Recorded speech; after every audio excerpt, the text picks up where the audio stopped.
Fatima is your friends. Wow, very beautiful. Thank you, Fatima is your friends. Thank you.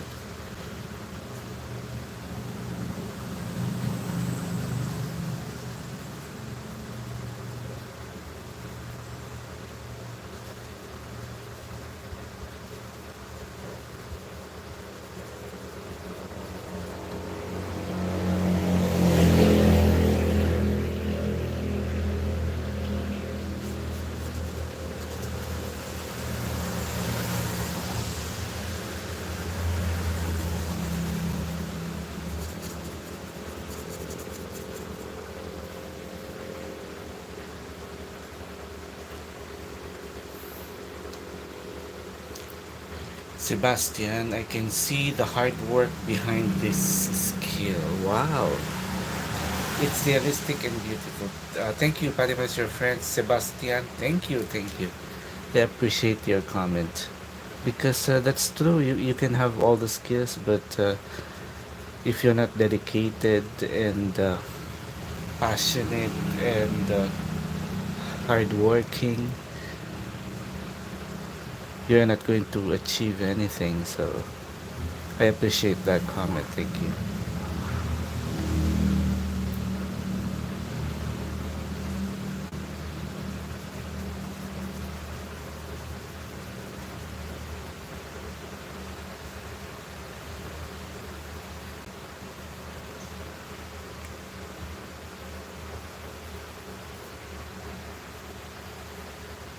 Matt Conrad, nice values. Thank you. Thank you so much, Matt Conrad.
Ends to death.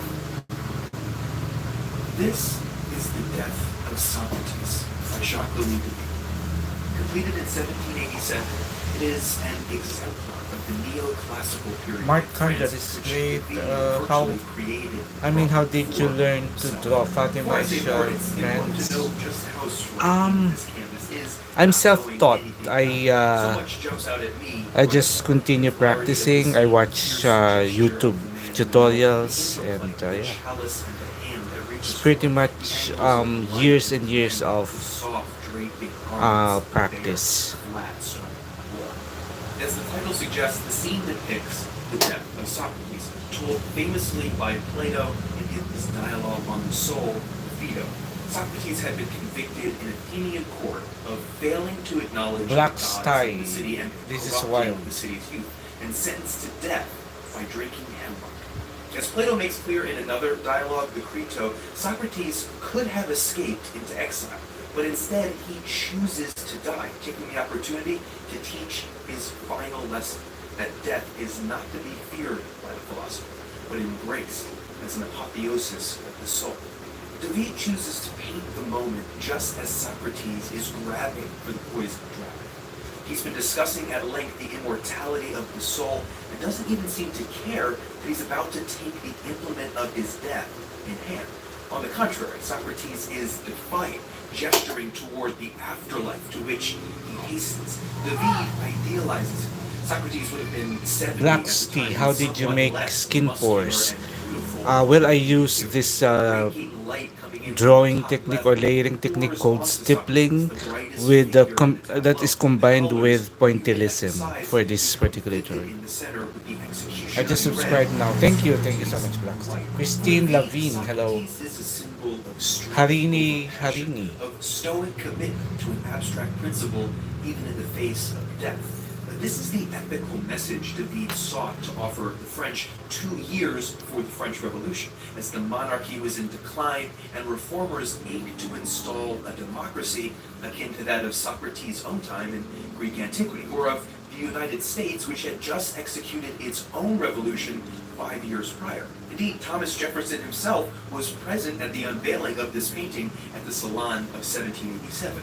The image, commissioned by 2 radical political reformers, was wild and popular. David had already made his name with another severe moralistic canvas, The Oath of the Horatii, which effectively invented the neoclassical style, taking its cues from the stark simplicity of ancient Greece and Rome, from the ancient obsession with anatomy and musculature, from the two-dimensional friezes depicting historical events. Neoclassicism, as rendered by David, made its points strongly and severely. This was in direct opposition to the dominant Rococo style that reflected the ornate and hedonistic lifestyles of the monarch.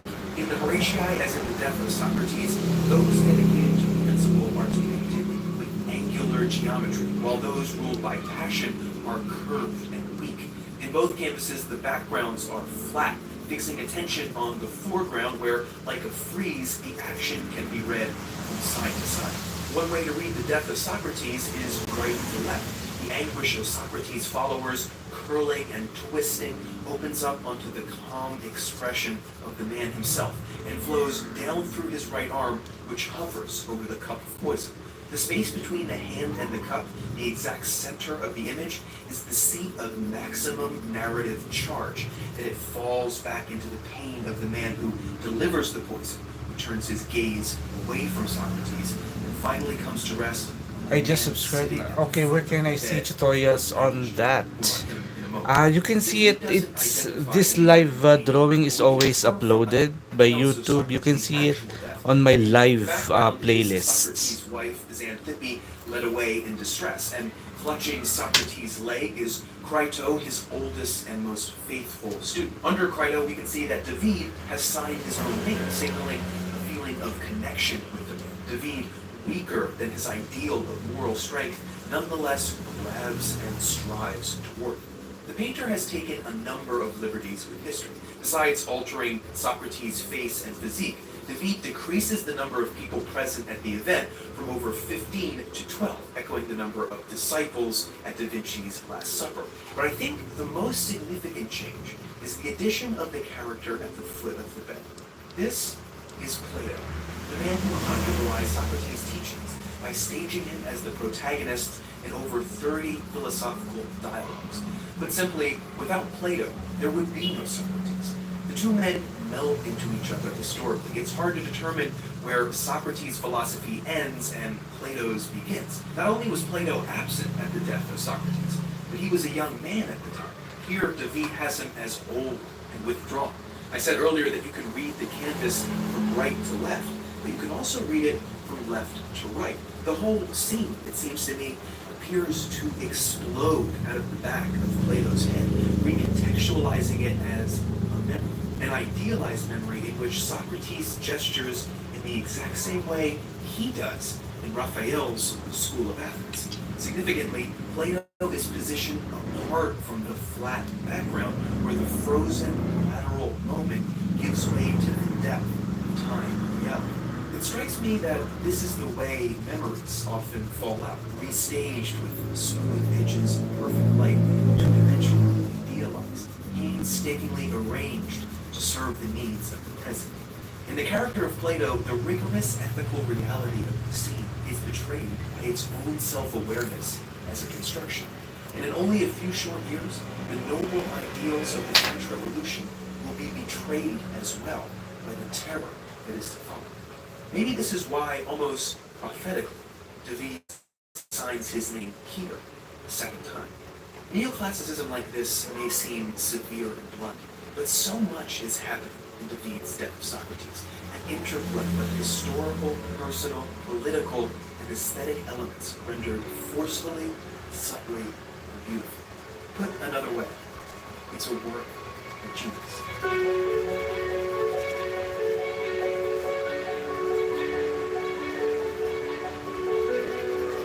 Hey everybody, if you want to help me keep making these videos and support the Nerd Writer, you can visit my Patreon page by clicking here and pledge as little as $1. Everything helps. Thank you so much. Here's some videos.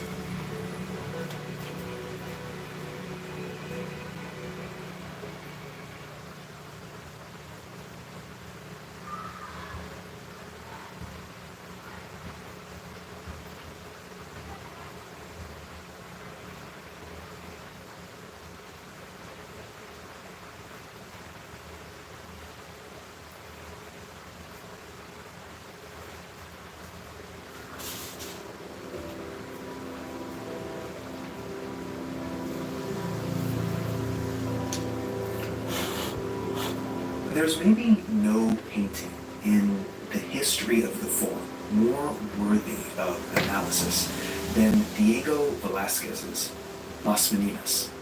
What we're talking about here is a masterwork by an artist late in his life, Hello, but at the height of his powers, determined to drive into this canvas the sum total of his talent, his experience, and his intellect.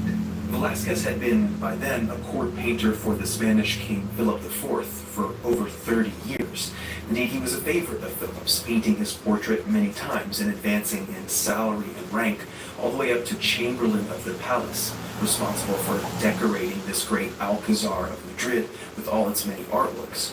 So it's no surprise that for his masterpiece, Velázquez sets his painting in the palace itself, the place he knew best, specifically in his own studio, adorned with paintings that he himself chose.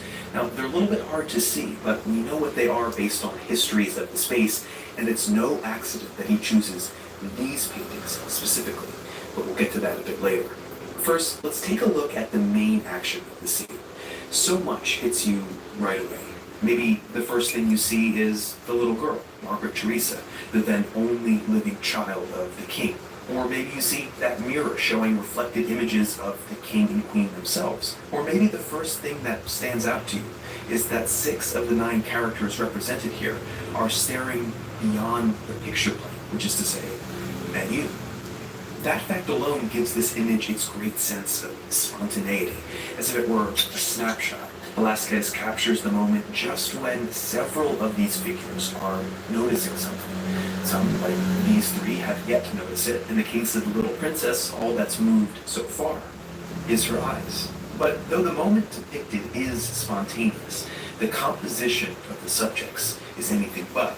You have here a real clinic in composing group scenes. Let's talk about anime, in this group of 11, including the mirror images of the king and queen, is arranged an extraordinary number of links and contrasts that slides your eyes back and forth across the canvas. The first thing to notice perhaps is the obsession here with grouping 2s and 3s. Everyone here but the princess can be split into pairs. The male and female dwarf, the 2 chaperones here, the curtsying maid and the palace official in the back corridor, the king and the queen in the mirror, and Velázquez and the maid kneeling to offer the princess a drink. Notice also that these are all male-female pairs, and these pairings accentuate the princess as the focus of the scene. But you could also split the group up into 3s. the princess with her two maids, the dog and the two dwarves, and the two palace officials with what now occurs to us are mirrored couples. See also that these two groups of three, internally made up of doubles and triples, are all on the same horizontal plane. This group of six also draws the entirety of the painting's three-dimensional space. Our eye is drawn from Velázquez in the foreground to the palace official in the distance as they're wearing similar black garb and stand in line with the two doorways on the back walls. The chaperones in the middle ground lead to the king and queen in the background, which simultaneously brings the z-axis all the way forward Pavan beyond the Kalyan, picture thank you. itself, intimating the depth that we can't even see. It's amazing. What you might not have realized is that this motif of twos and threes has already been established in the frames on the back wall, with two giant canvases over top two door frames and the central mirror. Of that bottom triple, the right sides of the frames correspond with the princess and her two maids, moving the eyes naturally from the king and queen to their daughter. But the eyes are also drawn from the mirror to the right, that lighted passage framing the palace official. The space of this lighted rectangle is equal to that of the mirror, and they're put on the same horizontal plane as well. Indeed, because of its brightness, like the brightness of the little princess, the light were drawn to it just as much as the other two. In these three elements of Las Meninas, we have three central focus points. Unlike Da Vinci's Last Supper, for example, where all elements in the painting point toward Jesus Christ, Las Meninas is more ambiguous, letting the viewer vacillate between multiple centers of weight. Being a court painter for the royal family, it's obvious why Velázquez would want to highlight the royal couple and their daughter. But what's significant about the back hallway? Well, this gets in a long-running debate about the significance of this mirror. What exactly is it reflecting? A number of critics have seen it as the reflection of the actual king and queen, standing, like we said, beyond the picture plane, putting the viewer, literally, in the shoes of royalty. But a closer examination of the one-point perspective of this image reveals something else. The vanishing point of Las Meninas is not here, but here, in the lighted doorway to the right. What does this mean? Well, it means that the eye of this painting, so to speak, isn't opposite the mirror, but opposite the door. So the mirror doesn't reflect directly back at us, it reflects at an angle that puts its image on another unseen aspect of Las Meninas, the canvas that Velázquez is working on. Now, for a moment, let's get back to the paintings in the upper half of this picture. These are copies of two paintings by Peter Paul Rubens, a hero of Velázquez, and they tell similar stories, in this case both from Ovid's Metamorphoses. In the right, the mortal Marsyas challenges the god Apollo to a flute playing contest. In the left, the god Athena challenges the mortal Arachne to a weaving contest. In other words, these are two contests between mortals and gods on the subject of the arts. Marsyas loses and Arachne wins, but both are punished by their gods in the end for failing to recognize the divine source of the artistic endeavor. Such stories are extremely relevant to Las Meninas, because in the end, this is a painting about painting itself. In Velázquez's time, painting still didn't hold the same kind of noble place as poetry and music. Las Meninas, in all its splendid effects, is a vigorous argument for the virtue of painting, whether it comes from the heavens or from the lifelong practice of craft. And this gets at the heart of the mirror, the vanishing point, and the multiple centers of focus. See what my art can do, Velázquez is saying to the viewer. And to his king and queen, look not to nature or your own reflection in the mirror for the most marvelous depiction of your image, but to my canvas. Las Meninas is an extraordinary accomplishment for its time, but its effect is timeless. It's said that King Philip IV often came to Velázquez's studio just to watch him paint. Somehow I think Las Meninas animated his consciousness, as it does mine. Sakura Pink Brush, hello, good morning from Florida. Indeed, to stare at Thank this you, painting Sakura in Pink. any age is to be convinced, slowly, gradually, and then confidently that you are witnessing the very best this medium has to offer.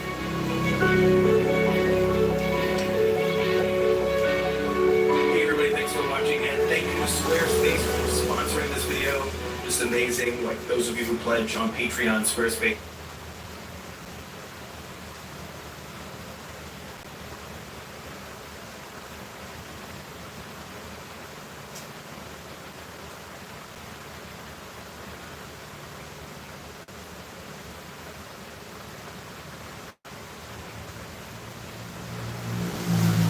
Is helping to fund this project, keep it going. And they don't interfere in the content, which is awesome.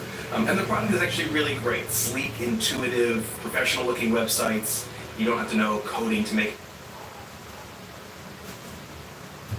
I worked and worked and worked on just the field, that swell, that curve of the field. It's like building a house and then living in it. I built the ground. Thinking but it was right. The pink, painted lobster shells that you find on the shore there. Andrew Wyatt was 31 when he made Christina's World in Cushing, Maine, and it's become one of the most recognizable American paintings of the 20th century. There is unquestionably a great power in it. And it's a power that is more accessible to the average person than some of the prevailing experimentation of that period. At least it is for me. And that doesn't mean that it's any better or worse than a painting by, say, Jackson Pollock from the same year. Only that, being realistic and dramatic, Christina's World more easily fits the shape of our memories, our dreams, our fears and cravings.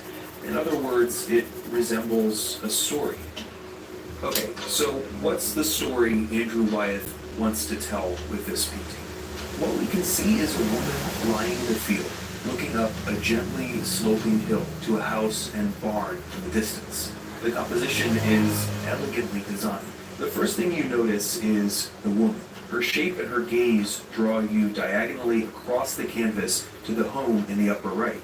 From there, your eyes slip down the hilltop to the barn, then to the boundary where the tall grass meets the short, which curves forward and back down, dropping you off the woman again. This constant movement from foreground to background intensifies the three-dimensionality of the painting, already felt in the careful work Wyatt puts into the swell and curve of the field. Beyond this, there is a perfect asymmetrical balance between the woman and the shapes in the top third of the canvas. These are design features that communicate a feeling of serenity immediately, without us even knowing why at first, like a bass note that's too low to hear, but influences our experience nonetheless. And yet, as we begin to look closer at Christina's work, a few things start to work against this calm.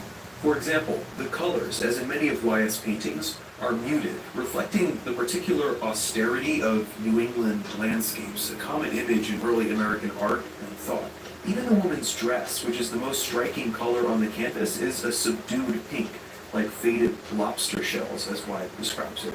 The next thing that stands out is the woman's posture, especially her thin and contorted arms, the way her hands grip the earth with a kind of nervous energy. They are the only hint of what might be going on in her head. Facing her away from the viewer creates an absence that, in our interpretation of the scene, of the story, we're desperate to fill. So we put ourselves in her place. But that doesn't quite dispel the feeling of inscrutability, of not knowing, that charges the painting with tension. There is more we can know about the woman in Christina's world, if we want to. Christina is, after all, a real Yeti person. TFT, hello, Christina hello. Olsen, who lived in the house from the painting with her brother, Alvaro. Olsen suffered from Charcot-Marie tooth disease, a neuromuscular disorder that robbed her of the use of her legs. She refused to use a wheelchair, however, preferring to crawl using the strength of her arms. I saw her crawling out to a little garden she had next to the house one day, and I went home that night. I remember there was a small party being given to James's house, and I remember in the middle of the party I rushed out into room in the studio that I had painted in, kept my material, and made a quick notation decided Christina field. Olson was 55 at the time of the painting. But if the figure in that pink dress looks more youthful, that's because Wyeth used his wife Betsy for a model of Christina's torso. Only the arms portray her real condition. To Wyeth, Christina's world wasn't the portrait of someone at just one point in time. It was a painting of Christina's whole life, her weakness, but also her strength and vitality, and above all, the deep, lifelong connection she had to this old family house in Maine and the land surrounding it. By painting a symbolic representation of that connection, by setting it in perpetual motion with this composition, by laboring for weeks and weeks on the grass and the shape of the field, Wyeth, I think, was looking for a secret in nature. His work descends from the tradition of Emerson and Thoreau, who found in the natural world the basis for a new American philosophy. Emerson writes in his essay, Nature, crossing a bare common in snow puddles, at twilight, under a clouded sky, without having in my thoughts any occurrence of special good fortune, I have enjoyed a perfect exhilaration. I am glad to the brink of fear. I become a transparent eyeball. I am nothing. I see all. I often feel if I could only be not there to paint, just a pair of eyes would be so wonderful. I could just do something and disappear and just picture it. In his painting, Andrew Wyeth becomes Emerson's transparent eyeball. He sees in the nature around him, even in the barren landscapes of New England, something profoundly real. As an artist, he helps us to see it too. And it's a reminder, frankly, I need. Living in a city, living online, it's easy to go about your day and see nothing at all. Now, getting back in touch with nature isn't a promise of happiness, as the tensions in Christina's world are careful to show. But there is, I think, a piece of us in the land, in the trees, in the sky, and a sense of wholeness waits for us, and we can remember not to forget it. I was there at the right moment. Imagine if I hadn't been there. But you see how important it is to be in the surrounding and breathe it, and then it happens. If you're lucky and you're perceptive enough to catch it. Hey everybody, thank you so much for watching. This episode was brought to you by Squarespace. If you don't know, you can use Squarespace to make beautiful websites for anything you might need. A personal site, a wedding website, a site for your business or portfolio. And in just a few clicks, you can have that website up and running. I don't know what to say. It's amazing. I mean,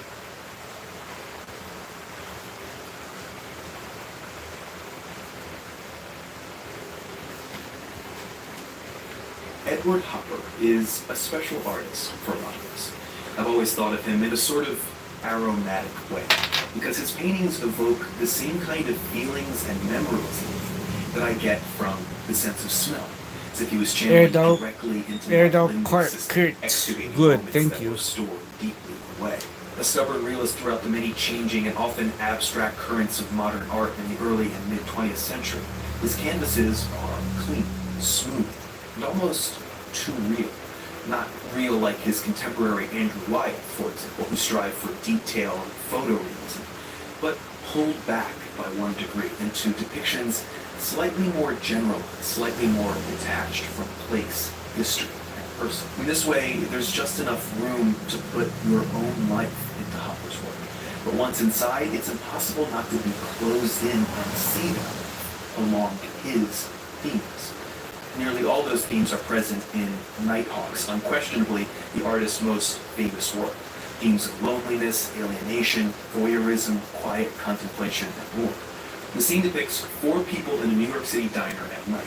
It's meant to be somewhere in Greenwich Village where Hopper lived, but decades of exhaustive searching have concluded that it was never a real place. There is 1 waiter and 3 patrons whose relationships are all ambiguous. Seated so close together in an empty diner at night, it's likely that these 2 know each other somehow. But though their hands overlap, they don't touch, and their indifferent faces suggest that they could be strangers, if not just momentarily estranged. The main character of the piece seems to be the diner itself, an island of light out of darkness. Its diagonal lines are strong, accentuated by the counter and the stools. And we're seeing the diner at an odd angle, as if from the vantage of someone crossing the street. Its triangular corner juts into the frame like the prow of a boat. This is no coincidence. Not Erdal only was Kurt, good Hopper morning obsessed from with the imagery of Canada. boats, Good morning he from repeatedly Canada. situated his Erdal building at Kurt. angles like this. Here in the The point of that, I Philippines, think, was to it's achieve an effect in 5:50 which his subjects were both behind p.m. and in front of in the afternoon. windows. Of course, windows are the place where the separation between outside and inside becomes complicated. And not because we can physically move through them, but because our sight does, because our gaze invades these private worlds. Indeed, in Hopper's work, the windows often appear as if they're not even there. As opposed to someone like Norman Rockwell, who had a talent for giving glass a texture, Hopper's windows vanish. They invite that voyeuristic look, knowing that Yeah, houses TTFT, did the rain stop? No, the rain continues. Hopper was a very And I love slow, it. very deliberate canvas and made several sketches and studies before embarking on the final piece. In these sketches for Nighthawks, we can see Hopper out on the street looking for the right back angle for this man, modifying to find perfect effect. Here's his sketches of Josephine, his wife, who modeled for the woman in the painting. Here's her right hand holding the cigarette, which he eventually transplanted to her partner. Hopper wanted his devotion to each work to be ruined by our appreciation. As slowly and deliberately as he painted, he wanted us to look, really look, to be made vulnerable, as a viewer always is, whether he or she is crouching in the dark in the building opposite or simply crossing the street. There's no door to the diner in Nighthawks, no way in except by way of sight. That sight enters the fluorescent light of the establishment, passes through the three patrons in their ennui and loneliness, and exits into the dark, forbidding night behind them. You know, I wonder about that darkness. Hopper tried very hard to unmoor his work from the historical moment. He didn't want only to be judged in the context of his time and place. But it's worth noting that this painting was completed in the weeks and days following the bombing of Pearl Harbor, when everyone in New York City was paranoid about another attack. The city held blackout drills, a way to practice hiding the city in darkness if an aerial assault ever came. But Hopper didn't care. His studio light stayed on. As his wife wrote in her diary, Ed refuses to take any interest in the very likely prospect of being bombed. This was the atmosphere in which Nighthawks was born. Did it have an influence on the painting? I don't know. The future was very uncertain at this moment in time, as uncertain as the darkness that frames the patrons of the style. A darkness they're launched into by Hopper's composition, our gaze. The artist was obsessed with light, how it fell on houses, on people, through windows, the colors in there. Hopper seemed to disregard the chaos in the world around him, but is it a coincidence that, like his studio, the light of the Nighthawks diner seems to be the last light still shining in the city? And for this reason, I think you can find a slightly more optimistic reading of this painting.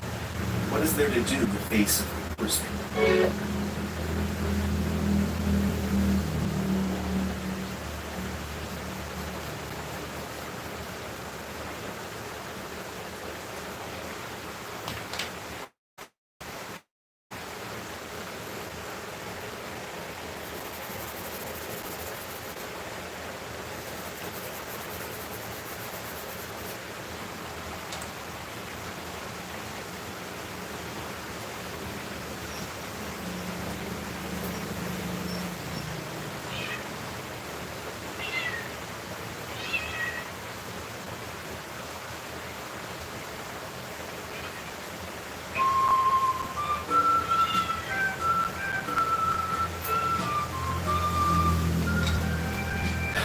The painting is one of the ugliest of them. What Vincent van Gogh told his brother in a letter referencing this painting called Night Cafe. And at first glance, you can see what he meant. This is a jarring image even for Van Gogh, especially when you compare it to his other famous scene of a cafe in Harlem, Cafe Terrace at night. Here, Van Gogh captures that Yeti romanticism Titi, this is of looking great. European Thank cafes you. on summer evenings where friends gather to talk and laugh. The blue starry sky complements the pool of orange and yellow gaslight under the terrace, which spills out over the cobblestones tinged with violet and pink. Compared to that, Night Cafe is a painting of inside. The exterior is the dream nightlife. The interior is the nightlife. The exterior is a place to talk and laugh. The interior depicts the cafe as a place where you can ruin yourself, go mad, commit crimes, as Vincent wrote in another letter to his brother. In these letters, we understand that the ugly, easy quality of this painting was intentional. In the same way that he used color to capture his emotional response to natural beauty, here Van Gogh uses color to convey the uneasiness of a low-class barroom after midnight. So how did Van Gogh achieve this effect? And how can a quote-unquote ugly painting also be a masterpiece? To answer these questions, maybe the first place we should look is back in those letters. In reference to Night Cafe, Van Gogh writes, "Here, I've tried to express the terrible hidden passions with the red and the green. Everywhere it's a battle and an antithesis of the most different greens and reds." Van Gogh was an avid student of color, specifically Charles Blanc's analysis of Michel Chevreul's color theory and Eugène Delacroix's paintings. Here, Van Gogh learned of the concept of simultaneous contrast, which says that when complementary colors are juxtaposed, they reinforce each other. He also learned of optical mixing, which favored placing solid colors next to each other on the canvas instead of actually mixing the pigments together in order to get more vibrant colors and color relationships. The basic insight is that every color on a painting in the real world is influenced by the colors around it. The Impressionists and the Post-Impressionists used this relativity to push the effects of color further than ever before, and maybe none more powerfully than Van Gogh. So when he talks about a battle or an antithesis between greens and reds in Night Cafe, this is what he means. Green and red are complementary colors and exert a force on each other, just like blue and orange.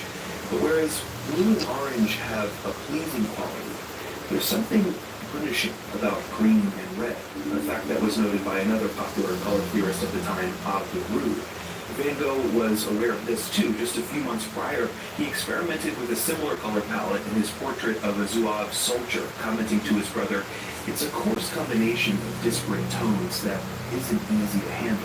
The problem wasn't just the harshness of red-green contrast, but the lack of balance too. 3 months after Night Cafe, after Van Gogh's famous breakdown in which he cut off his ear, he found a way to use red and green in a self-portrait that makes the contrast feel safe, even calm. He does this by balancing two complementary pairs on either side of a Ami horizontal Arya. line Hello, that Ami Arya. across at the eyes. So Sakura if Pink green Plus, feels I mean, unintentionally it is unbalanced all in the amazing. Zouave I just portrait struggle and with intentionally bones or balanced in the bony self-portrait. areas. What would it look like if Van Gogh used these colors to make a painting that was intentionally unbalanced? This is what I think he achieved in Night Cafe. The wall of this interior space is a thick, oppressive ribbon, the color of blood. That red clashes with the green of the ceiling, creating a tension that trembles in the eye. There's no compositional balance between these colors. The red overpowers the green, and both colors are jammed into the upper third of the canvas. The remaining space is dominated by a sulfur yellow that gets into everything. It suffuses the green of the pool table and the bar, offering further clashes with the red wall. It pervades the blue of the countertops and the white of the bar owner's clothes. That white should be a place for the eye to rest, but Van Gogh stubbornly refuses us that feeling. He refuses us and the lonely patrons shadows as well, except the single sinister shadow of the pool table that commands the center of the space. Now, it's not only color that communicates unease in this painting. The scene itself is disorienting. The patrons sit hunched over in their arms. Several of the chairs are pushed away from the tables at odd angles. Glasses and bottles remain uncleaned. The perspective, too, has a warped quality. The lines of depth don't meet the same horizon, and they're slightly curved, which gives you the sense of being yanked into the painting. Once you're in there, the pool table and the floorboards rush you to the Ami floor. Arya, bro, do you have Either any to the back tips room or for outside. our channel? I'm Either way, struggling it's with still channel, not only enough so views are There's no coming. escape in Night Cafe. Not for the people inside the Um, painting, I not for think the people outside. you 2 Um, months after painting if this, you in late haven't October, famous uh, Jean Paul Gauguin would come to study tried art with a view studying or looking at watching depth and tutorials on how storytelling to feeling. create Many look driven effective from starting an titles artist of your model to model, videos but increasingly and feared that thumbnail. Gauguin was going to leave them or Uh, move on. That fear prevailed Start over time. studying and His work focusing focused on the on field, night cafe, trying to create developed into crisis or phase, develop and an revealed before interesting readers. title He of the severed his video ideal. Vincent and van Gogh was a painter with a deep and eye-catching, acute feeling. high-quality That feeling thumbnail. was inseparable That from the way is he the perceived the first world. thing that you It's really the need same for all of us. Our senses are mediated by to emotion. master, Van Gogh to understood attract that the to first report what he click, saw the first without ever this click of aspect the video. would have been dishonest, inhuman. And so he used the magic of color to show us a truer world. This is why his work still vibrates, literally, with life over 100 years later. This is why an ugly painting, tapping into the ugliness in every psyche, can be a masterpiece. Hey everybody, thank you so much for watching. Van Gogh is my absolute favorite painter ever since I went to the Van Gogh Museum in Amsterdam. I've just always been blown away by his work, so this was a blast to make. This episode was brought to you by Squarespace. If you want to make a website and you want it to be a really easy process, Squarespace has some beautiful award-winning designer templates to choose from that makes that process so simple. It's got 24-hour customer service, no upgrades, nothing to install, no patches ever, and picking your domain name is really easy too. You can start your free trial at squarespace.com, and if you use the offer code NERDWRITER, you can get 10% off your first purchase. Thanks guys again for watching. I'll see you next time.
Oh wow, thank you so much, Sakura Pink Brush. Thank you, thank you, thank you, thank you for the super chat.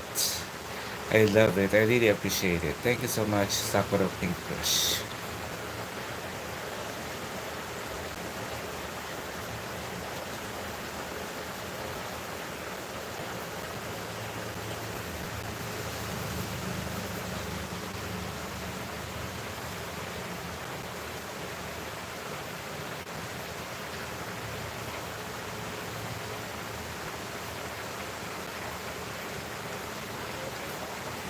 Julie Hadrina, magandang hapon, ganda. Malapit na matapos. Galing ako kanina sa art materials katabi ng malaking national bookstore sa Quezon Ave. Doon ko nakakita ng iba't ibang uri ng sketchpad. Art bar ba yon sa Quezon Ave? Art bar ba yung shop? Ayun.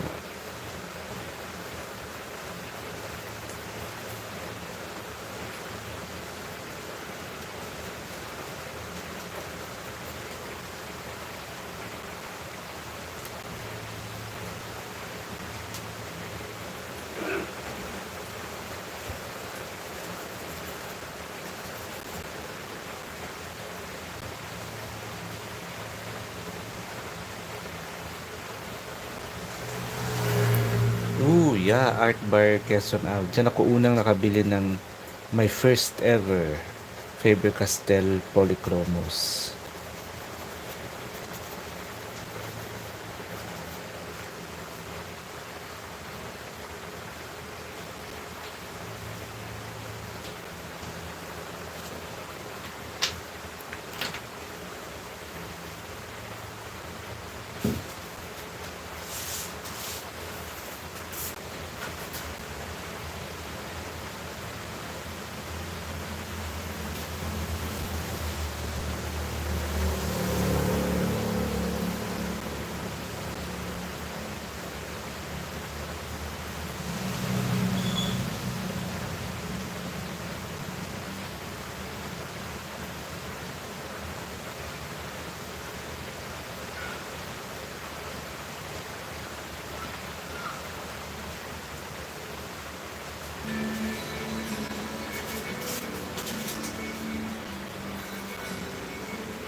I started analyzing paintings as a way to confront the problem of not engaging with certain Brody genres. drawings. You Thank stand in a you. museum, you look at a Kandinsky or a Monet or a Seurat, and you wonder, what exactly am I supposed to feel? Certain paintings seem particularly stubborn and willing to move even an inch in your direction, leaving you with a massive void to fill with unanchored interpretation. But what about paintings that do the opposite? Rene Magritte's The Treachery of Images moves more than an inch in the direction with you. It goes all the way. The painting speaks in a language that we can understand, which is to say, language itself. Ceci n'est pas une pipe. This is not a pipe. The painting actually says something. It engages. It talks. So what's it trying to say? First, let's talk for a moment about Rene Magritte, one of the most famous and lasting of the Surrealist artists. A man who never really thought of himself as a painter, more a thinker that used images to express himself. Once he landed on an aesthetic style, it never really changed or evolved throughout his career.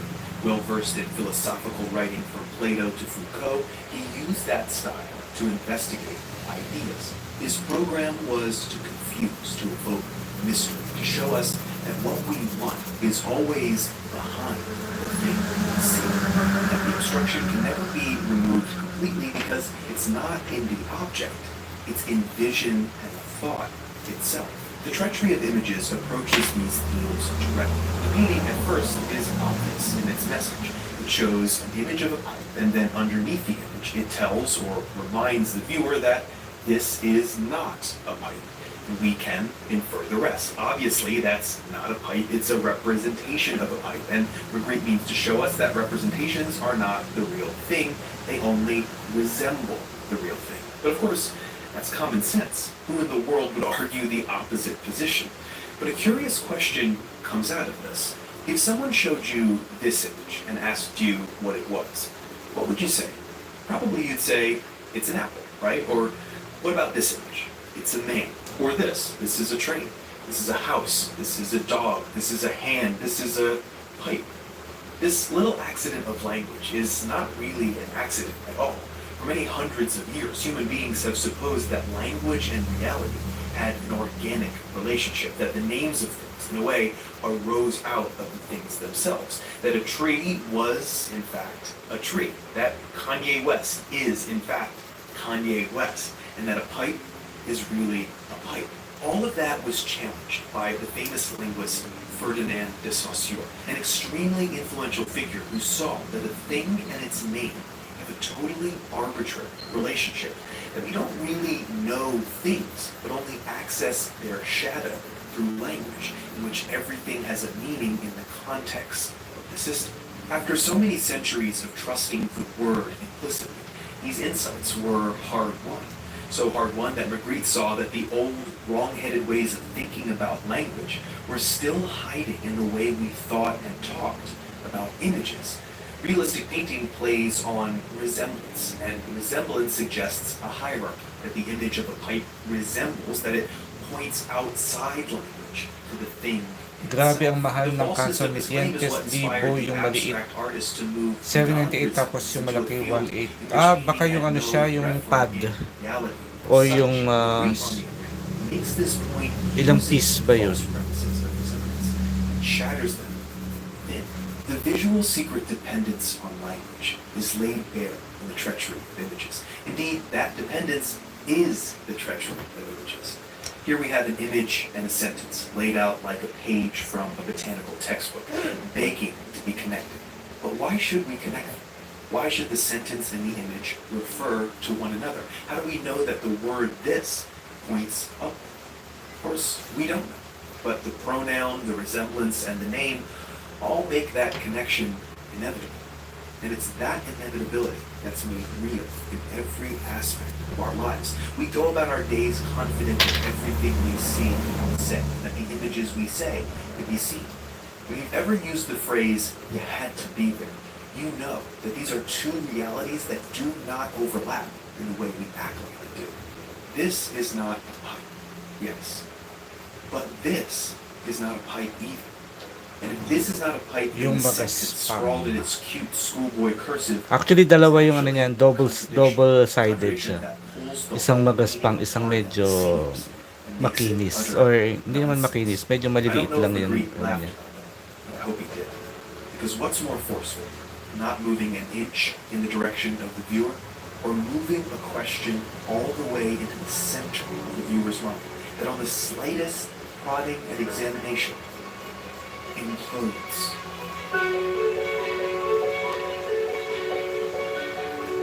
Hey everybody, thanks for watching. Boy, that was really fun to do. I wanted to let you know that there are only 5 Nerd Writer months left on my Patreon page, so if you want to claim one of the last few, click anywhere here on the mug or in the description. Also, a lot of people in the last video commented who did live in the US saying they might also be interested in the mug. So if you are, let me know in the comments